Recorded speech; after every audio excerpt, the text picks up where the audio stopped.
အားလုံးပဲမင်္ဂလာပါကျွန်တော်နာမည်ကတော့ကျော်စင်ထွေးဖြစ်ပါတယ်ကျွန်တော်ကတော့အခုဖခင်ရဲ့အသက်ရှင်တဲ့တက်တွေကိုကျွန်တော်ပြန်လဲပြီးတော့မှဒီကရှိရတော့ညီကိုမောင်နှမအရောက်စီတိုင်းအရှိမပြန်လဲပြောပြမှာဖြစ်ပါတယ်ကျွန်တော်ကတော့ဆရာခုနကပြောသွားသလိုပဲကျွန်တော်ရဲ့အဖေအမေဘိုးဘွားဆင်ဆက်ကျွန်တော်ကဗုဒ္ဓဘာသာကနေပြီးတော့မှမျိုးတစ်လျှောက်လုံးကနေပြီးတော့မှဆင်းသက်လာတဲ့လူတစ်ယောက်ဖြစ်တယ်တိုးတော်ညာလည်းပဲကျွန်တော်ဖခင်ကကျွန်တော်က AR တိုင်းဒရီရဲ့အောက်ဖက်မှာဆိုရင်ကျွန်တော်တို့မှာဘယ်လိုလဲခရိယန်မရှိဘူးကျွန်တော်တို့အောက်တဝိုင်းလုံးကဗုဒ္ဓဘာသာတွေကြီးပဲအကုန်လုံးဗုဒ္ဓဘာသာတွေပဲဖြစ်တယ်အဲ့မှာမှဖြစ်ရှင်တော့ခရိယန်မိသားစုလေးတအိမ်ပဲရှိတယ်သူအဲ့မိသားစုကကျတော့သူကဘော်ရာတင်တာကျွန်တော်ကဖြစ်ရှင်တော့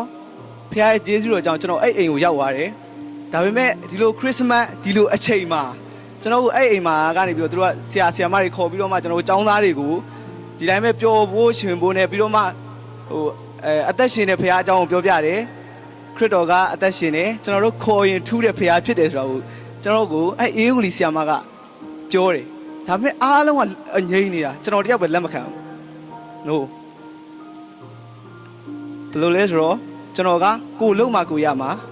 ကျွန်တော်အခု10တန်းဖြည့်တော့မယ်ကျွန်တော်စာမကျက်ဖက်နဲ့ဘယ်လို10တန်းအောင်ပါလ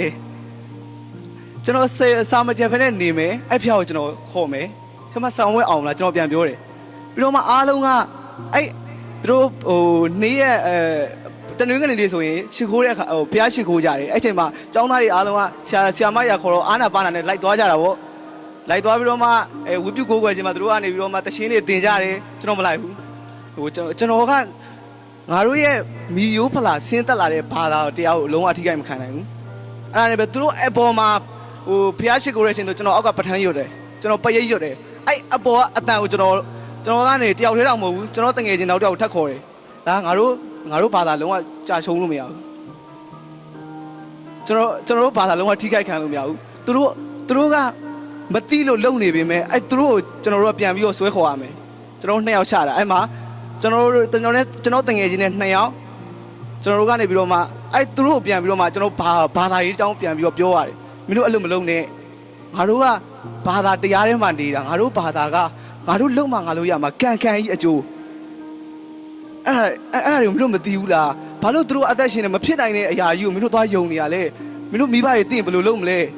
ကျွန်တော်ပြန်လှုပ်တာသူတို့အကုန်ပြန်ဆွဲတာမသွားရဘူးကျွန်တော်အဲ့ဒါနဲ့ပဲကျွန်တော်အောက်ကနေပြီးတော့အဲ့လိုမျိုးလှုပ်တယ်ပြီးလဲပြီးရောကျွန်တော်ဆောင်းဝဲဖြေရတော့မှာဆောင်းဝဲအဲ့ဒါကကျွန်တော်စကြားတာက9တန်းနှစ်မှာစကြတာဒါမဲ့ကျွန်တော်10တန်းဆောင်းဝဲဖြေမဲ့နှစ်ကိုရောက်သွားကျွန်တော်အဲ့တိုင်းပဲနေတယ်2နှစ်အဲ့မှာတက်နေတဲ့ကာလာပတ်လုံးကျွန်တော်အဲ့လိုပဲလုပ်တယ်ကျွန်တော်သူတို့ဒီလိုခရစ်မတ်ဆိုရင်ကျွန်တော်သွားတယ်ဘယ်ရှင်မှာသွားတယ်ဆိုတော့လက်ဆောင်နေပါဆိုတော့သွားယူတာဗောဒါလက်ခါရတာဆိုတော့အဲ့ချိန်သွားတယ်ဒါပေမဲ့ကျွန်တော်အဲ့တိုင်းပဲလုပ်တယ်ဒါပေမဲ့ကျွန်တော်ဆောင်းဝဲကိုဝင်ဖြေတယ်ကျွန်တော်ဘာသာရဲ့6ခုရှိတဲ့အထဲမှာ9ဘာသာလုံးကိုကျွန်တော်ကောင်းကောင်းမွန်ဖြေနိုင်တယ်အေးဆေးပဲကျွန်တော်ဘယ်စုံဘိုင်ကိုနေ့ကိုရောက်လဲရောက်ရောကျွန်တော်ကအဲ့ချိန်မှာဘယ်ခန်းကိုကြက်ရင်အောင်တယ်ဗောအဲ့နှစ်တော့ကျွန်တော်တို့နှစ်ကြာမှလုံးဝအဲ့အခန်းတွေကမပါဘူးကျွန်တော်ကြက်တော်တဲ့အပုတ်တပုတ်မှမပါဘူးဆောင်းဝဲဖြေရတော့မှကျွန်တော်ဆောင်းဝဲခန်းထဲကိုရောက်နေပြီကျွန်တော်ကြက်တဲ့တပုတ်တပုတ်မှမပါဘူးဒါပေမဲ့ကျွန်တော်အဲ့ချိန်မှာဘာလုပ်ရမလဲဆိုတော့ကျွန်တော်အိတ်ကတော့မှာဗောသူများဆောင်းဝဲဖြေနေချိန်မှာကျွန်တော်အိတ်ကတော့မှာဒါပေမဲ့ဖះကအဲ့ချိန်မှာဖះကကျွန်တော်အဲ့အတွေးလေးထည့်ပေးရနေမှာဗောကျွန်တော်ဘာမှမစီမဆိုင်နဲ့အဲ့ဆရာမရဲ့ပြောတဲ့အတန်ကိုကျွန်တော်သွားကြားတယ်ဆရာမကကျွန်တော်တခုံးပဲပြန်ပြောရတယ်ဒါနင်းမတက်နိုင်တဲ့အချိန်မင်းရဲ့အစွမ်းစားနဲ့မလုံနိုင်တဲ့အချိန်မှာအဲ့ဖះကိုခေါ်ကြည့်အဲ့ဖះကအသက်ရှင်နေမင်းကိုတက်တည်ပေးလိမ့်မယ်ဆိုရဲအဲ့ဒါကြီးကနားထဲကိုပြန်ရောက်လာနားထဲကိုပြန်ရောက်လာတဲ့တော့ကျွန်တော်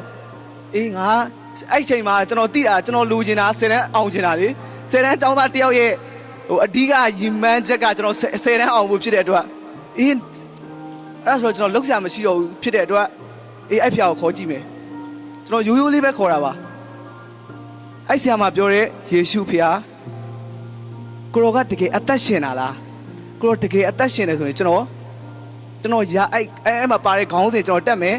ကျွန်တော်ကြက်လာရဲ့အပုတ်တွေကျွန်တော်ဖြေမယ်ကိုရောအောင်အဲ့ဖျားအောင်ပြီးပေါ့နော်အဲ့ဒါဆိုရင်ကျွန်တော်တခါတည်းပြောတာအဲ့မှာသူတို့ပြောတဲ့နှစ်ရှင်းကျွန်တော်ခံမယ်အဲ့ဒါနဲ့ပဲကျွန်တော်အဲ့တိုင်းပဲဆောင်းပွဲအဲ့တိုင်းပဲဖြေထားခဲ့တာဆူတောင်းခဲ့တယ်ဖြေထားခဲ့တယ်ဒါပေမဲ့အဲ့နှစ်မှာ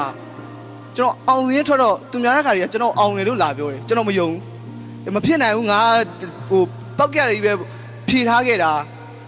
ဒါပေမဲ့ကျွန်တော်နှစ်ခါသွားပြန်ပြီးတော့ကြည်လဲကျွန်တော်နာမည်ကပါနေတယ်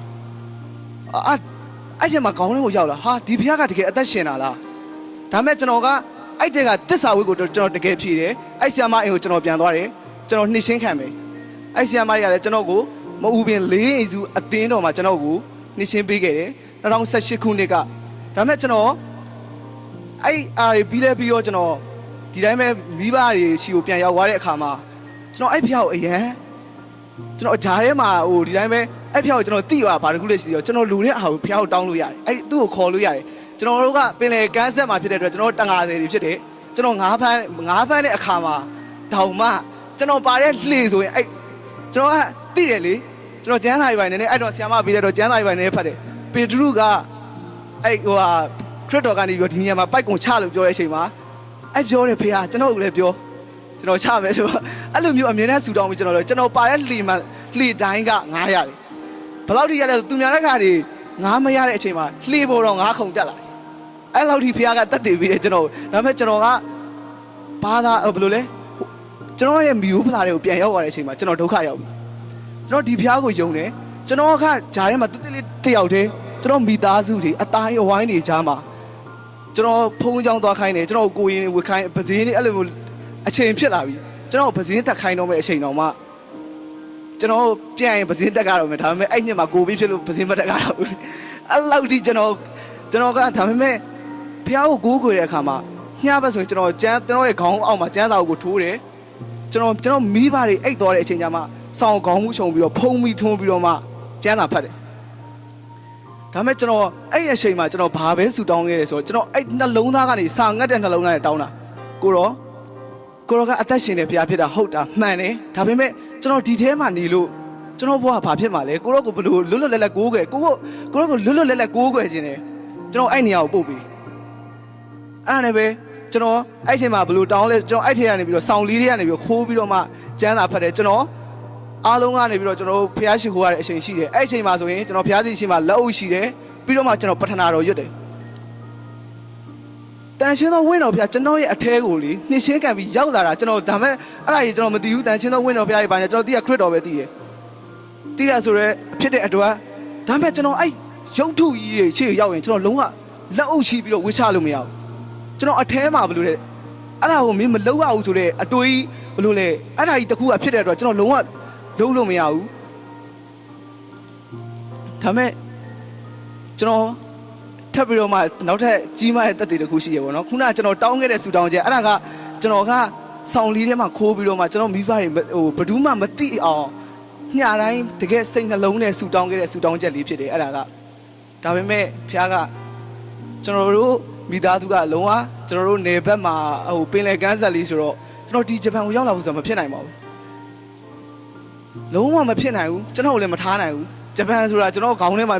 ဉ်းစားလို့မရဘူးကျွန်တော်တို့ဘာလုပ်ရမှာလဲလဲထုံရမယ်ပိုက်ပြစ်ရမယ်ဒါပဲကျွန်တော်တို့ဘောကကျွန်တော်တို့မျက်စိရှိမှမြင်နေတဲ့ဓာတ်တွေပဲလေကျွန်တော်ရဲ့အဖေကလည်းဓာတ်လုပ်တယ်ကျွန်တော်ကိုယ်ကလည်းဓာတ်လုပ်တယ်ကျွန်တော်လည်းဓာတ်ပဲလုပ်ရမှာအဲ့ဒါကကျွန်တော်တို့ရဲ့ဓာတ်လုံးဝဟိုဖြစ်ရမယ့်အရာတစ်ခုပေါ့နော်ဒါပေမဲ့ဘုရားကကျွန်တော်အဲ့ဆူတောင်းတဲ့ချက်တစ်ခုကနေပြီးတော့မှကျွန်တော်ရဲ့အမားတစ်ယောက်ကဂျပန်တင်တဲ့တက်တယ်ဒါပေမဲ့ကျွန်တော်ကရန်ကုန်မှာသွားပြီးတော့မှအလုပ်လုပ်နေရတဲ့အချိန်မှာမောင်လေးတဲ့အဖော်မရှိလို့ဆိုပြီးတော့မှလိုက်ခဲ့ပါတဲ့ကျွန်တော်အဲ့နဲ့ပဲအေးပေါ့လိုက်ခဲ့မယ်ပဲဆိုပြီးတော့ဒီတိုင်းလေးပဲအပေါက်ကလေးချင်းမှာသွားပြီးတော့မှမတက်လီရက်နေတာအဲ့နဲ့ပဲအထက်ကအမားတစ်ယောက်ကလာပြီးတော့မှကျွန်တော်ကိုကြည့်ပြီးတော့မောင်လေးတဲ့နင်းပုံစံနဲ့ဆိုဖြစ်နိုင်နေတဲ့အမလာမနောက်ပါနဲ့ဆိုနင်းအရံမောင်းနဲ့နင်းပုံစံနဲ့ဆိုကျွန်တော်မှလည်းပညာရေးရှင်းနဲ့ဘာမှမရှိဘူးပြီးတော့မှဂျပန်စာဆိုအာယူအေတော့မရဘူးစာတလုံးမှာ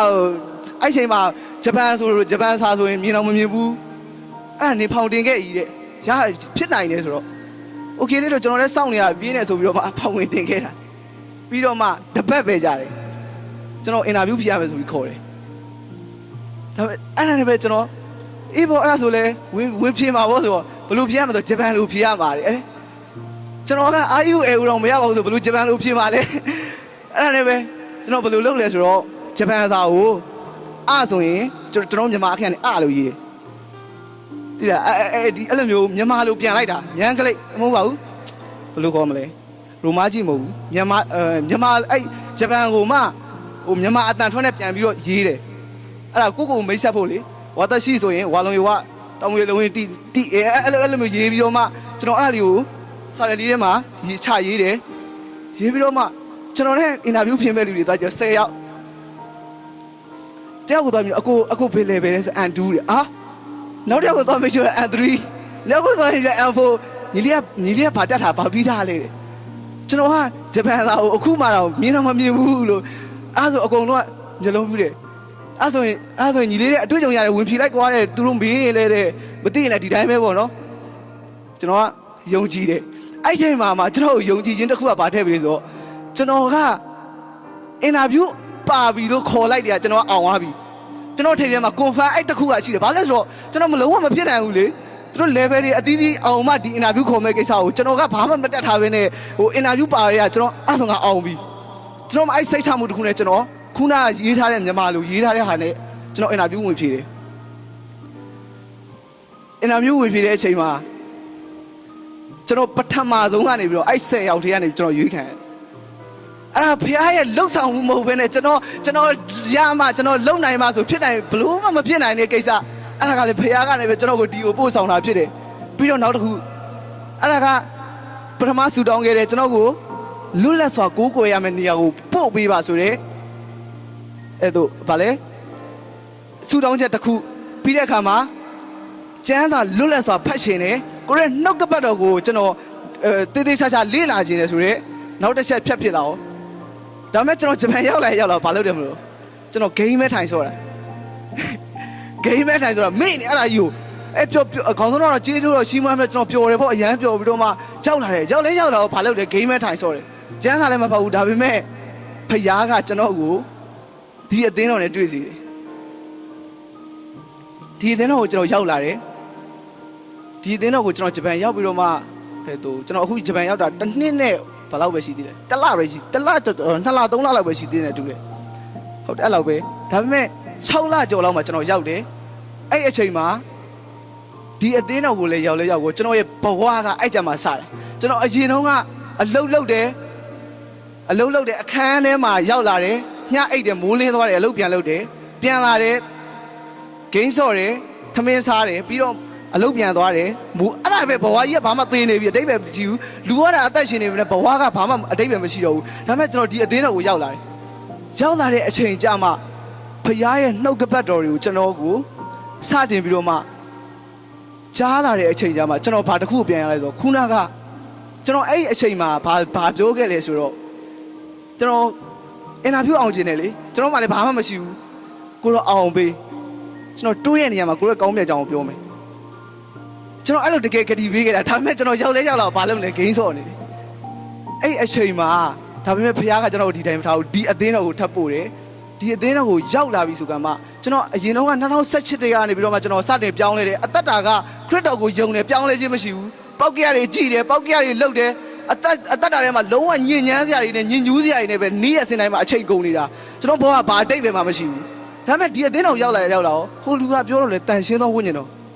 ဒီလူကပြောတော့လေတန်ရှင်းသောဝိညာဉ်တော်အဲ့ဆိုတန်ရှင်းသောဝိညာဉ်တော်ကဘာလဲ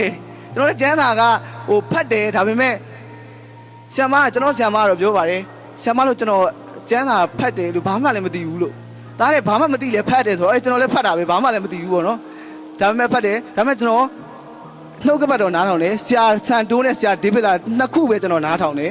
အဲ့ဒါနဲ့ပဲကျွန်တော်ခွန်အားယူတယ်အဲ့ထဲကနေပြီးတော့ဆရာတို့ရှင်းပြတဲ့နှုတ်ကပတ်တော်တွေနဲ့ကျွန်တော်ဟိုအားတဲ့အချိန်မှာအဲ့လိုမျိုးအရင်တုန်းကတော့အချိန်ယူခဲ့တယ်အဲ့ဒါတွေတော့ရှိတယ်ဒါပေမဲ့တန်ရှင်းသောဝိညာဉ်တော်ကိုကျွန်တော်တကယ်မသိဘူးကျွန်တော်အသင်းတော်တွေဟိုဘယ်လိုလဲမြန်မာနိုင်ငံမှာကျွန်တော်ရဲ့အနှစ်ချင်းခံတယ်သွားတယ်အနှစ်ချင်းအသင်းတော်ကိုသွားတော့လေတန်ရှင်းသောဝိညာဉ်တော်မပါဘူးကျွန်တော်မသိဘူးပေါ့နော်ကျွန်တော်မသိဘူးဒါပေမဲ့ကြားဘူးတယ်နောက်ဆုံးကောင်းကြီးပြီးတဲ့အခါမှာအဲ့လိုသုံးတဲ့ဟာတော့ဟောဒါတန်ရှင်းသောဝိညာဉ်တော်ဆိုရဲအရာကိုကျွန်တော်ကြားဘူးတယ်ဒါပေမဲ့ဒီအသင်းတော်ရောက်လာဆရာမကပြောလဲအသင်းတန်ရှင်းသောဝိညာဉ်တော်ဟိုအကူကပြောလဲတန်ရှင်းသောဝိညာဉ်တော်ဆိုအဲ့ဒါဘာလဲကျွန်တော်တို့လိုက်မေးတာပေါ့နော်ဒါပေမဲ့အဲ့တန်ရှင်းသောဝိညာဉ်တော်ကိုကျွန်တော်ကဘာမှသိရလဲဆိုတော့ရှင်ဝါခရစ်အခန်းကြီး14ငွေ26မှာမှအဲ့တန်ရှင်းသောဝိညာဉ်တော်ကမှကျွန်တော်တို့မှာ ကျွန်တော်တို့ရဲ့အရာမှန်သမျှကိုသူကပဲသင်ပေးတာခရစ်တော်ပြောတဲ့စကားကိုပဲသူကပဲနားလဲစီတာဆိုတော့ကျမ်းပိုက်ကိုကျွန်တော်ရသွားတဲ့အချိန်မှာဟာဒါတန်ရှင်းသောဝိညာဉ်တော်ပါလားကျွန်တော်အဲ့ချိန်မှာကျွန်တော်ရဲ့အသက်တာတွေကိုခေါ်ဖိတ်လက်ခံတယ်တန်ရှင်းသောဝိညာဉ်တော်ဖျားကိုတော့တားရဲ့အသက်တာထဲမှာနေရာယူပါအဲ့လိုဖြစ်လာတဲ့အချိန်ကြမှာကျွန်တော်အရင်ကလှုပ်ခဲ့တဲ့ပောက်ကရလှုပ်တဲ့ဟာတွေပောက်ကရကြီးတဲ့ဟာတွေအဲ့ဟာတွေကလေလုံးဝကိုမှယွန်းတပြေးပြေးနဲ့ယွန်းလာတာကိုတော့ပြန်ပြီးတော့မှဟာကအဲ့လိုမျိုးတွေဖြစ်လာပြီးတော့မှတကယ်တန်ရှင်းသောဝိညာဉ်တော်ဘုရားကလည်းပဲကျွန်တော်ကိုပြုပြင်သွားတာအဲ့ဒါကတော့နောက်ကျွန်တော်ဒီမှာရောက်လာတဲ့အရာရဲ့ဘုရားရဲ့ပြည့်စုံစေတဲ့ရည်ရွယ်ချက်ကဒီအသင်းတော်ဖြစ်တယ်အဲ့ဒါကြောင့်ကျွန်တော်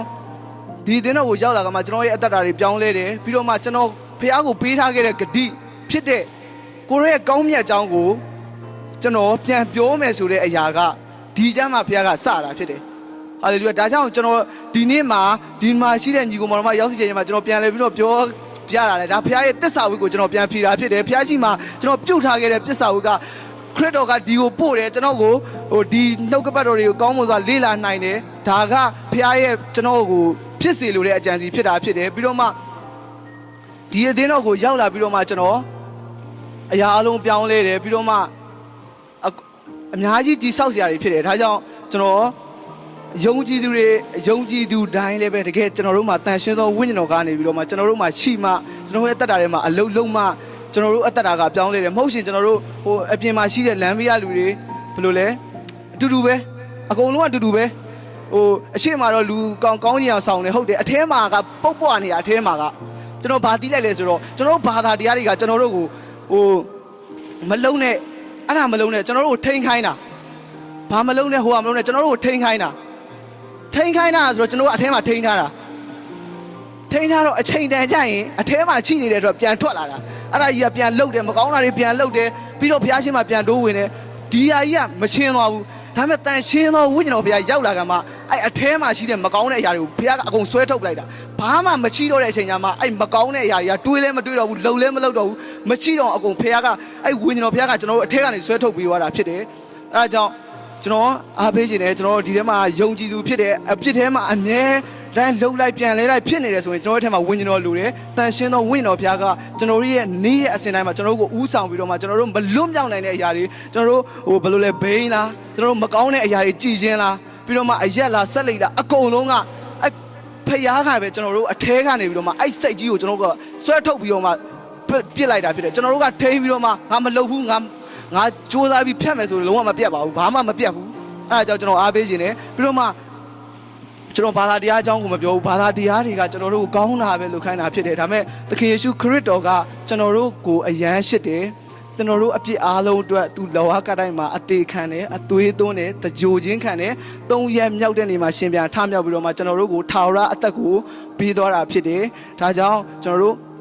ဘုရားရဲ့ဒီခရစ်တော်ဘုရားကိုကျွန်တော်တို့ပတ်စံလည်းမပေးရပါဘူးဘာမှကျွန်တော်တို့ပေးစရာမလိုဘူးကျွန်တော်ရဲ့ဘဝထဲမှာရှိနေတဲ့အခက်အခဲတွေပြဿနာတွေအားလုံးကိုအဲ့ဘုရားရှိမှကျွန်တော်တို့ပြောပြပြီးတော့မှဘုရားကအားလုံးကိုဖြည့်ရှင်းပေးနိုင်တဲ့ယုံသားမကကျွန်တော်တို့ကိုထာဝရအသက်ကိုပေးတယ်ဆိုတာကိုကျွန်တော်အနေနဲ့ပြောပြခြင်းနဲ့ကျမ်းစာသူအရောက်စီတိုင်းအခေရှုခရစ်တော်ဤ